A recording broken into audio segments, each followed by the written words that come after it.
Welcome back to What You Will Learn. My name is Adam Ashton. My name is Adam Jones.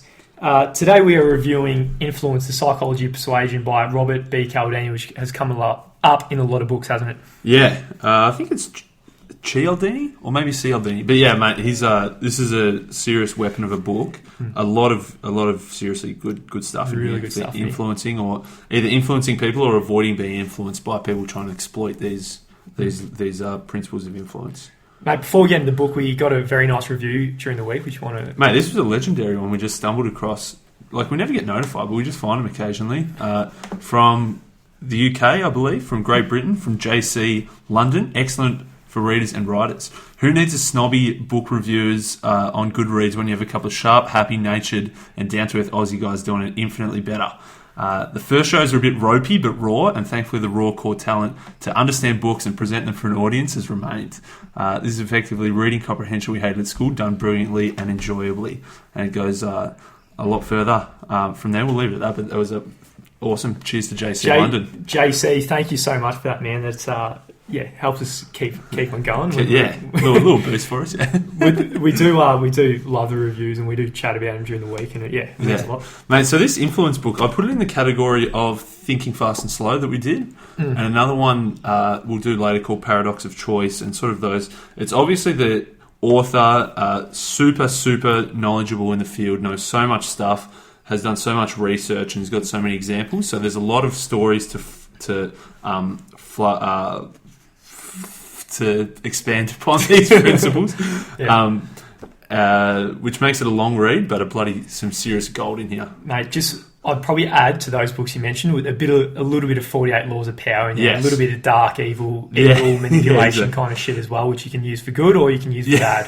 Yeah, exactly. Yeah, very similar actually, in that you can either use for good or for bad, or use to defend yourself against whoever else is using this. So Robert says he was a long-standing sucker for people trying to sell him stuff. Yeah, basically he called himself a patsy, and he says that.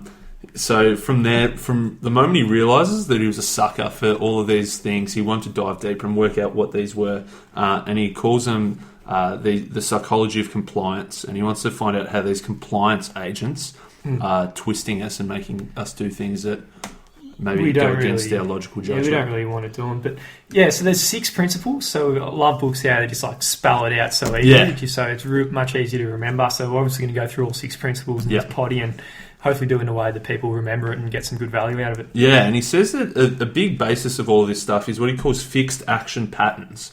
In that he calls it the click whir of a cassette tape, which is probably a little bit outdated analogy, but like when you click play and the tape whirs and starts playing. So he calls those the trigger feature. There's a trigger feature that clicks us into action, and then it plays on from there almost without thinking. He calls it primitive automaticity. Yeah. So it's just automatic programs we've got in our brain that people are trying to exploit. And most of the time we don't even realise that we're getting clicked. Yeah, we're just going through the motions. And just buying shit we don't even need. So chapter 1, the start of the book is weapons of influence. So the exploiters can commission the power of these weapons we're about to go into for use against their targets while exerting little personal effort. Yeah. A few, I guess, examples of this is similar to Thinking Fast and Slow, is that we've got this preference for shortcuts. We don't want to use too much cognitive load, tough cognitive work. So he says that a good example of this is price, and that if something's expensive, we assume it's good, and if something's cheap, we assume that inexpensive is cheap, cheap meaning bad, and so we prefer to go for something more expensive because we think the quality is better. And it's a shortcut, so we can respond with greater efficiency.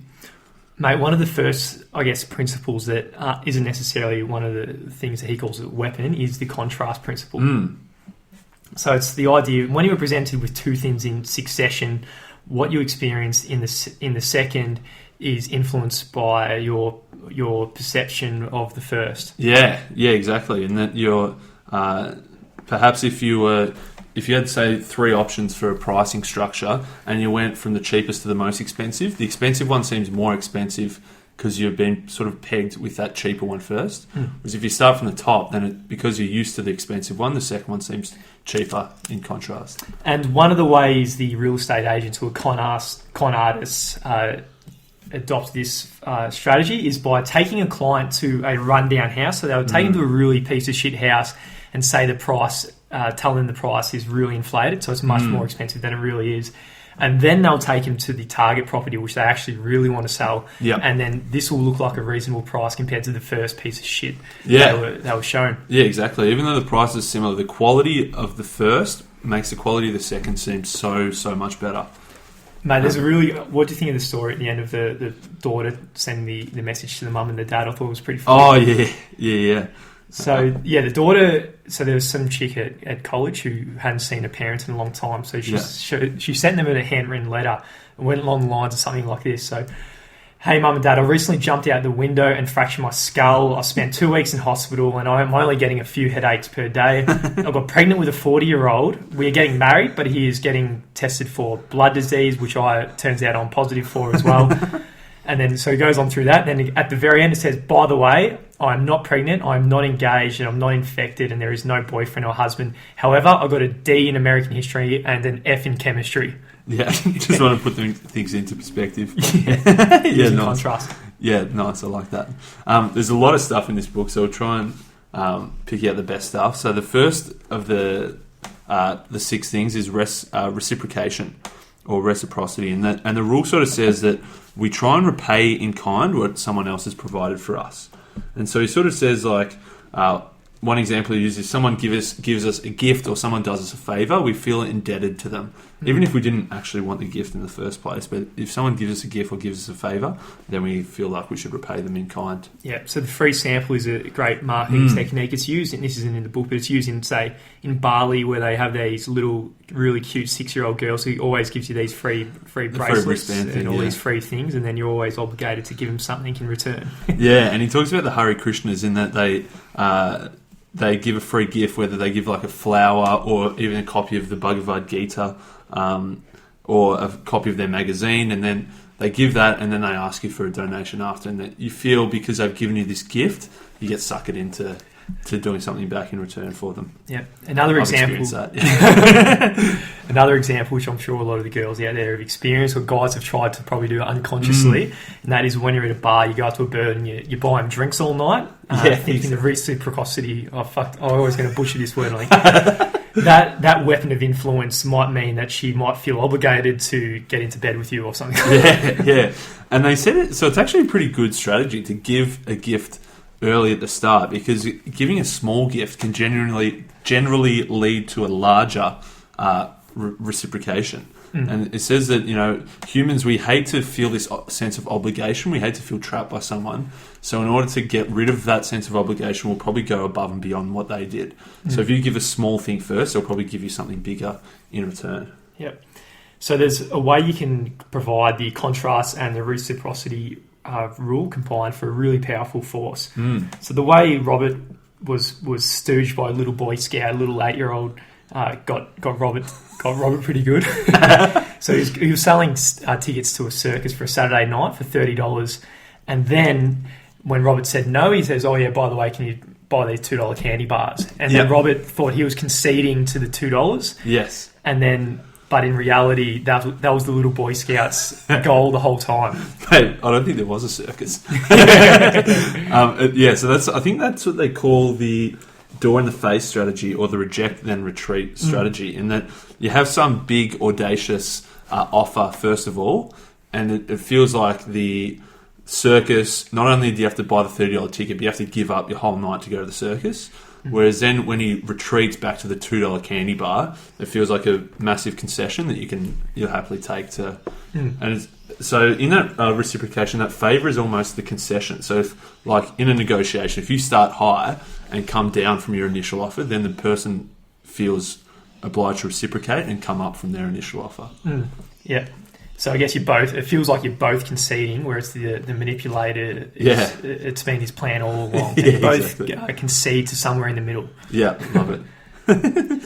Mate, was there some way to counteract this, or does that come later? Yeah, so a bit of every chapter says how to say no, and that is just to realise that sometimes nothing is a gift. Be careful, and you're going to encounter authentic, generous individuals as well as many people who just try to play this rule and try to exploit it.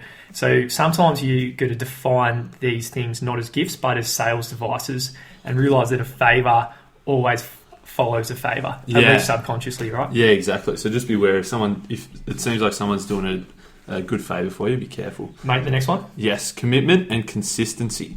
I like to quote Leonardo da Vinci, it's easier to resist at the beginning than at the end. And that's because if we make some kind of commitment, or if we do something, we feel like all of our future actions then have to justify that. We have to be consistent with what we did in the first place. Yeah, everyone wants to feel like they're being consistent with their initial commitments. Yeah. So there was a good story of Tim and Sarah. Did you have that one there as well? Yeah. So I'll hit it with you. Well, I didn't like it, but yeah. I didn't like the outcome, but yeah, go for it. So some chick, Sarah, wanted to break up with Tim because he was a big alcoholic. Tim, he smoked every pack a day, he drank every night, just 15 beers every night.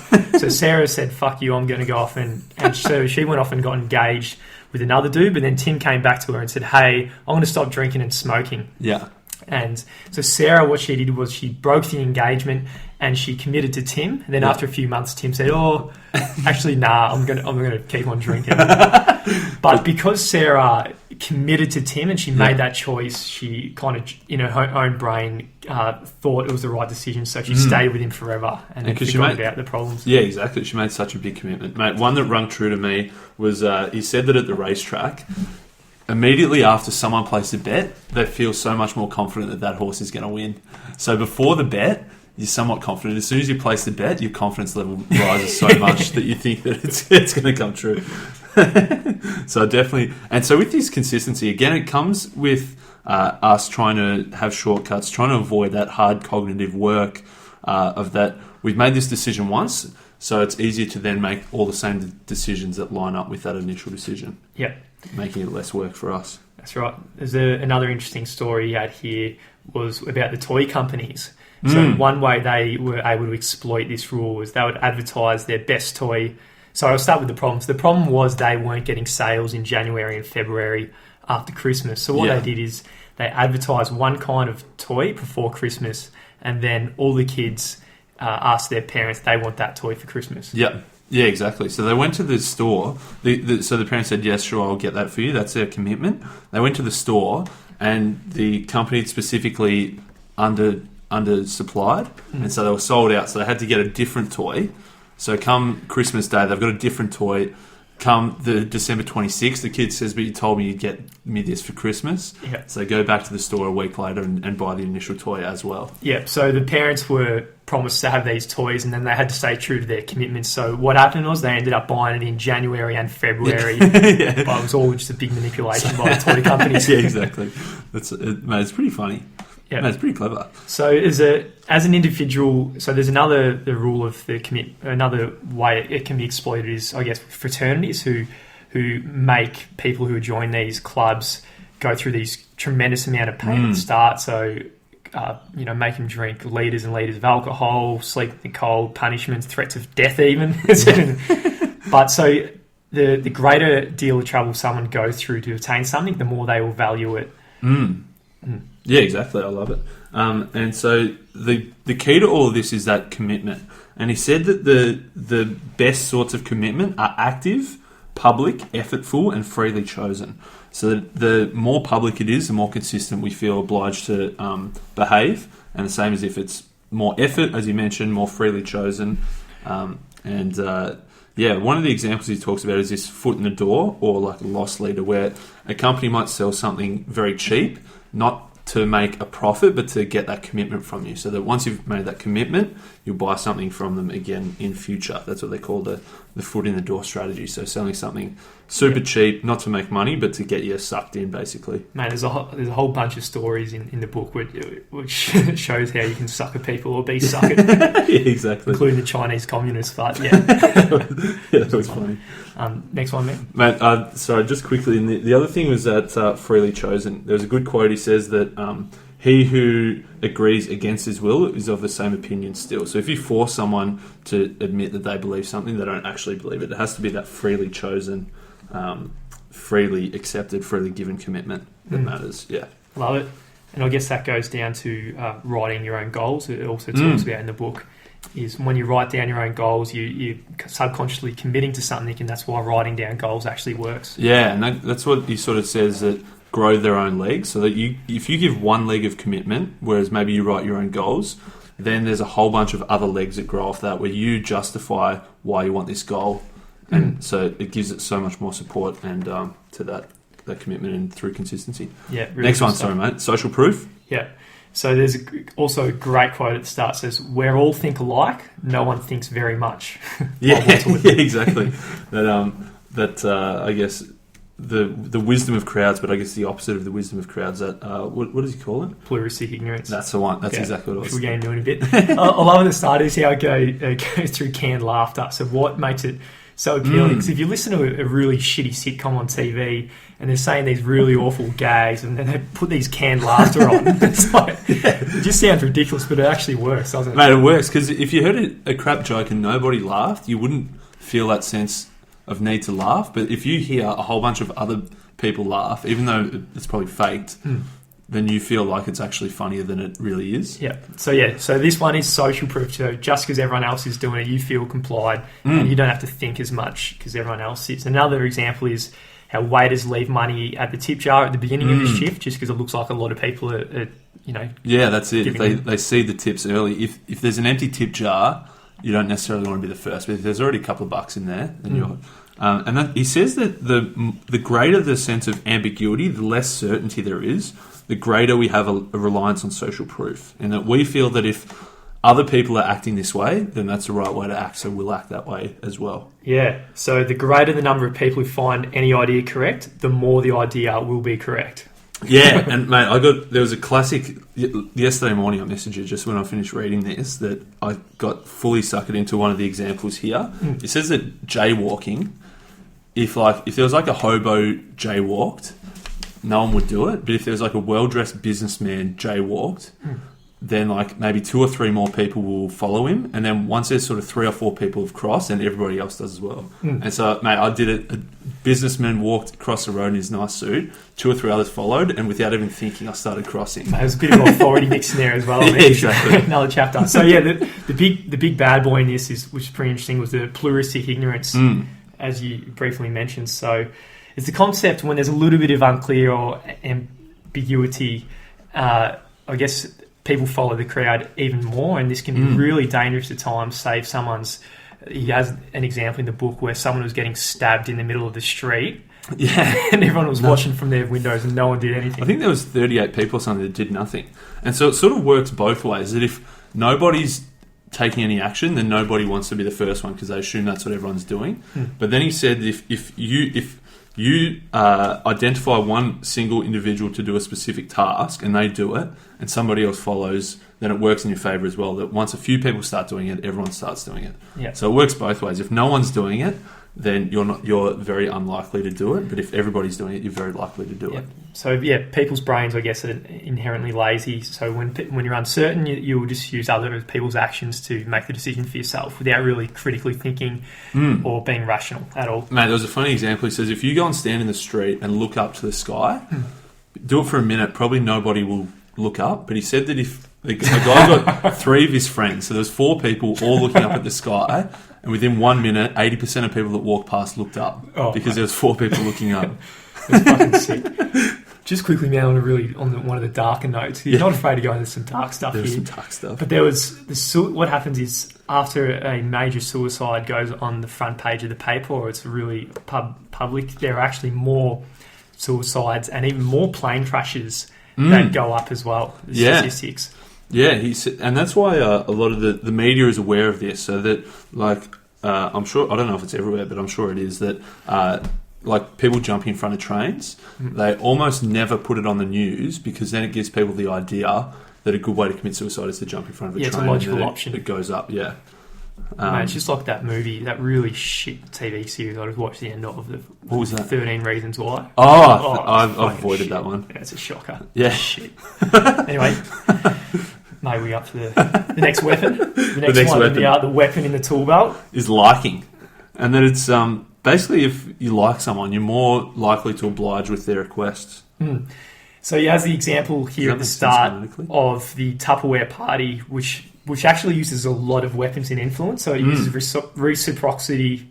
How do you say it? Reciprocity. Reciprocity at the start. So at the games at the start, everyone receives a gift, so everyone thinks they owe something. There's commitment. So each person in the circle is urged to describe publicly the uses and benefits of the product of the Tupperware.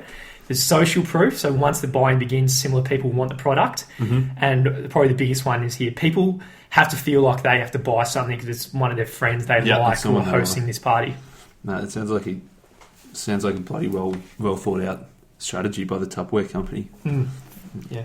They said there's like every 2.7 seconds there's a Tupperware party starting somewhere in the year. So there's a lot of these things going on. Yeah. I've never been to one. Yeah. But it also goes in the halo effect of good-looking people. Yes. Yeah, so this is why we like people. One of the things was physical attractiveness, and as you said, the halo effect from thinking fast and slow. He says that as a way to shortcut, we just assume that good looking equals good. So we think there's a good looking person, we assume that they're good at whatever they're saying, and that halo effect where we take one small piece of somebody's like a characteristic and extrapolate that to apply to everything that they do. Yeah. So some of the big things is similarity. So we like people who are similar to us. So one way of doing this is claiming backgrounds and interests similar. And actually, one political candidate in one of his strategies to win one of his elections was changing his surname to Brown. Yeah, because there's a lot of people with the surname Brown. Yeah. Another one is compliments. Is that we're phenomenal suckers for flattery. So if someone gives us compliments, then we're more inclined to like them. So the important thing is to establish a positive connection if you're trying to sell a product, and it doesn't need to be a logical one. So that's used a lot in getting celebrities to help advertise products on TV. So that it's got no logical connection, but just because we like this person, we think it's a good product. Yeah, exactly. Another one is that... actually, I just lost it from the top of my head. Yeah? I had one at the top of my head. Mate, I like you. You get away with that one. Mate, I'm ready to go for the next weapon. Yeah, the next weapon. Yeah. The only next weapon. No, next weapon. Authority. So, authority. So the big dog here was the study by Milgram, right? So this was the study, which I guess has got a lot of press, and that was where people were asked a question, and they were sitting in a chair connected to electric buzzers, and then there was a person in a lab coat in the experiment, and then there was a third person who was the subject who was told to buzz and give zaps for every wrong answer the person sitting in the chair got wrong. Yeah, and every time they got an answer wrong, they cranked up the power of the jolt. And it got like so much where the guy's like begging them to stop. He's like kicking, trying to break out, trying to kick the door down, everything to try and stop it. And then even when he stopped answering, the guy in the lab coat just kept telling him to buzz him. Even if he doesn't answer, just buzz him. And everyone did it. Yeah. So this guy was getting pretty much electrocuted. And even when the guy getting electrocuted said, "Hey, I've got a heart condition, fucking stop." They kept going just because the guy in the lab coat who was in the position of authority was saying, "You need to do this, keep buzzing. So they just kept on fucking buzzing. Mate, thankfully the guy in the chair was an actor. Yeah. And so he wasn't actually getting buzzed. But they switched it up, and when the lab coat guy was sitting in the chair, and the actor told the guy to buzz, and as soon as the guy in the lab coat said stop, they stopped straight away. So yeah, this is impregnated from the very start of our lives from birth. So we're taught from the very start obedience to authority is right and disobedience is wrong. So this message fills parental lessons, school rhyme stories and everything from the start. Then it's carried through legal, military and political systems we encounter as we get older. So this blindingly blind, obvious obedience to authority. Yeah, nice. And a few of the ways that we can, I guess, try and either actually have authority or pretend we've got authority is through titles like doctor or professor or something like that. The clothes we wear, so again, like the lab coat or like a fancy, well-tailored business suit, and through trappings like expensive clothes, jewelry, cars, things like that. Yeah. Mate, another funny quick story before we moved on was like a doctor once prescribed medicine for someone who had an ear infection in their right ear, but what he wrote down on the piece of paper was R then ear. So, so R ear, and then the nurse read this and then got the medicine and then told the person to bend over and stuck the medicine in their ass. So in the rear, not the the R right ear. ear, so it's rear. That's too funny. Mate, there was an interesting one here in Authority that he said that in US elections, 90% of the time, the taller candidate won, which is pretty high. Yeah. So the taller person... 90%? 90%, he said, yeah. Fucking hell. That perceived authority of just like, a bigger person has more authority. Person. Yeah, interesting. The next weapon in the tool belt was scarcity. Mate, this is important in that if we think that something's scarce, we think there's a chance that we might lose it, then we're going to try extra hard to get it. Yeah. If things are abundant, it's just natural that you're not going to really value it as much. Yeah, exactly. And you think, I can just get that any other time. So one example here was some guy that so he found a dollar bill and it was imperfect. So it was erroneously printed with no serial numbers or government seals. So he bought it for $400 for a $1 note. For a $1 note. So on the surface, it looks pretty stupid, but because it was the only one of that type in the world, it was scarce and it was actually worth thousands. Yeah, that's phenomenal. And a variant of the tactic is they say like give a deadline, like a hard deadline, like this is the deal. As soon as this time is up, the deadline, then the deal's off. Yep. And so that's another form of scarcity. So you feel like you might lose that deal because of the time scarcity. Yep. Another use is the limited number tactic. So if you got a product and you say only 5 available, everyone uses this, don't they? Yeah. You can tell people who say only 20 seats available, they would happily have 1,000 people at their event, but they're using the scarcity tactic, which is probably a crock of shit most of the time. Yeah. They say there's only 20 seats available, get in now because otherwise you might miss out, which isn't true, but they're manipulating with this tactic. And it works. Exactly. And so that's sort of like our weakness for looking for shortcuts. A big thing about this scarcity says that as opportunities become less available, we feel like we're losing some element of freedom, and we hate to lose freedom. So that we feel like if we're going to miss this opportunity, if we're going to lose that sense of freedom, that means we're going to fight extra hard to try and get it. Yeah, phenomenal stuff, man. Another way it's used, I guess, in popular culture is it's our tendency to want what has been banned.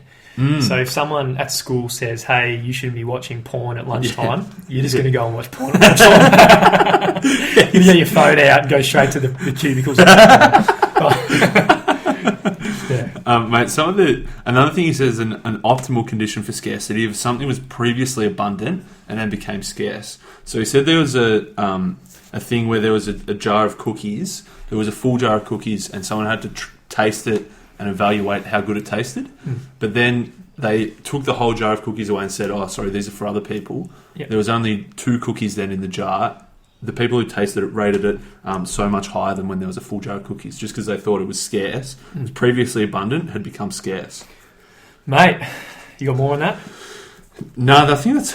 Mate, there is a lot more, but I think that's the main stuff. It's a lot more. So I guess just a recap of all the weapons you can use if you want to manipulate people and be a con artist, or if you want to avoid being manipulated. Yeah, basically, we had that reciprocation. Yep. We had commitment and consistency. We had social proof, liking, authority, and scarcity. Mate, I really like this book.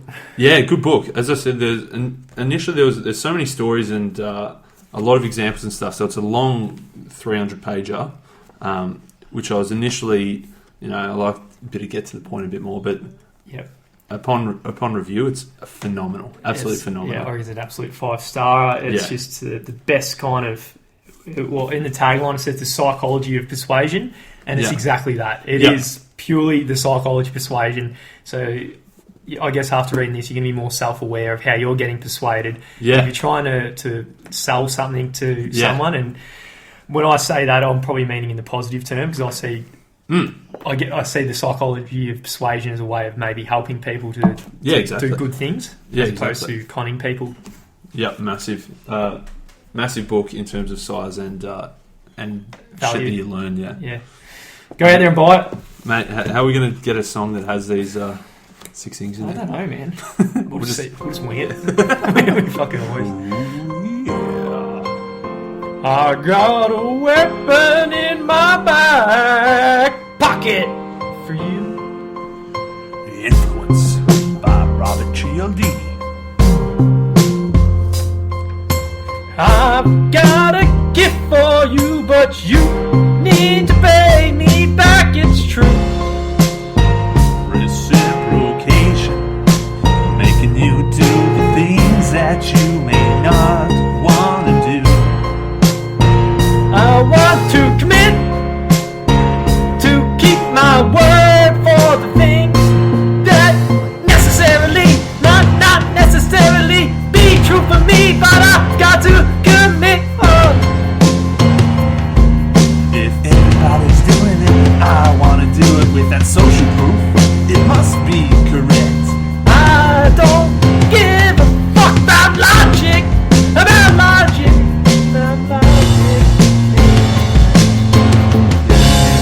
You're a very good looking man. That must mean you're very good at what you do. I like you. I'm going to buy from you. You're wearing a suit too, just a combination of weapons of influence. I wanna suck your dick. Oh yeah. Oh yeah. Now scarcity, if there's not much left, I'm gonna want more. Because there's only 5 left, it makes it more valuable. I'm gonna spend my money just to get what's left. It's scarce, it's scarce.